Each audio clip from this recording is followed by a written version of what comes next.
ঢাকা দক্ষিণ সিটি কর্পোরেশনের নির্বাচিত মেয়র ইশরাক হোসেনকে তার দায়িত্ব বুঝিয়ে দেওয়ার দাবিতে নগর ভবন থেকে লং মার্চ টু সচিবালয় কর্মসূচি পালন করছেন তার সমর্থকেরা।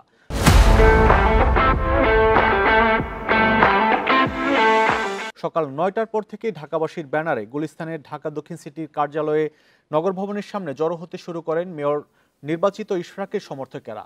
এ সময় তারা ইশরাকের সমর্থনে নানা স্লোগান দেন। শপথ নিয়ে টালবাহানা চলবে না জানিয়ে অবিলম্বে ইশরাক হোসেনের শপথের দাবি জানান তারা। পরে নেতাকর্মীরা এ দাবিতে মিছিল বের করে। মিছিলটি নগর ভবন থেকে শুরু হয়ে প্রেস ক্লাব মোড় ঘুরে সচিবালয় হয়ে আবার নগর ভবনে শেষ হবে।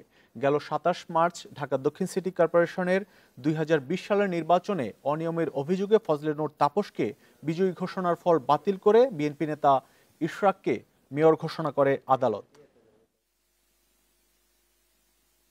এ নিয়ে আরো জানবো, যোগ দিচ্ছেন সহকর্মী আনোয়ার সাদাত নূর। আনোয়ার সাদাত, এই মুহূর্তে লং মার্চ কোথায় আছে আর কি কি দাবি জানাচ্ছে? পুলিশের কোনো বাধায় পড়েছে কিনা এই লং মার্চ?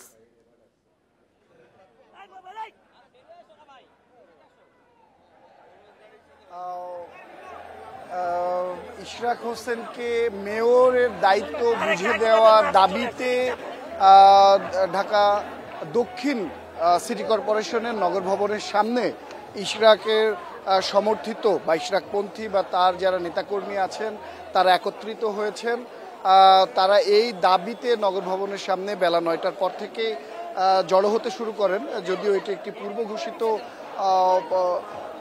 কর্মসূচি ছিল। তারা বিভিন্ন প্লাকার্ড হাতে স্লোগান এবং ইশরাকের কে মেয়র হিসেবে দেখতে চান, মেয়র ছাড়াই অন্য কেউ নয়, এরকম প্লাকার্ড পোস্টার সহ কিন্তু নেতাকর্মীরা ঢাকার বিভিন্ন এলাকা থেকে ক্রমেই জড়ো হতে শুরু করে বেলা ৯টার পর থেকে নগর ভবনের মূল ফটকের সামনে। এবং সেটা ১০টা সাড়ে ১০টার পরে গিয়ে বলা যায় যে নগর ভবনের এই সড়কটি নেতাকর্মীদের পদচারণায় পদভারে পুরো মুখরিত হয়ে ওঠে এবং সমাগম গমগম করতে থাকে।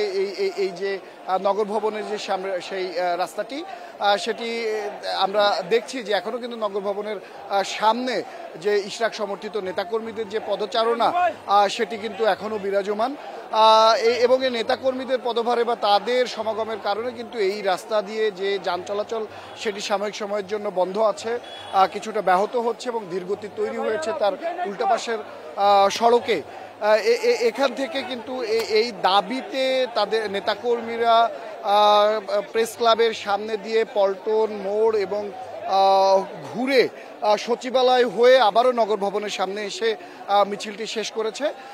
মিছিল থেকে কিন্তু নেতাকর্মীদের দাবি এমনটাই শোনা গেছে যে তারা অতি সত্বর মেয়র হিসেবে ইশরাক হোসেনকে দেখতে চায়। কেন ইশরাক হোসেনের মেয়রের দায়িত্বে শপথ গ্রহণে বাধা সৃষ্টি হচ্ছে, সেই জটিলতাটা কোথায় এবং সকল জটিলতার অবসান ঘটিয়ে তাকে পুনরায় মেয়র পদে দেখতে চায়, সেই দাবি কিন্তু ইশরাকপন্থীরা জানাচ্ছেন। তারা বলছেন যে যখন হাইকোর্ট থেকে তাকে রায় বহাল রাখা হয়েছে এবং ইসি থেকেও তাকে অনুমতি দেওয়া হয়েছে, এটি একটি ষড়যন্ত্র। যেই আইনজীবী ব্যক্তি এটিতে রিট করেছেন আসলে তিনি একটি ষড়যন্ত্রের অংশ।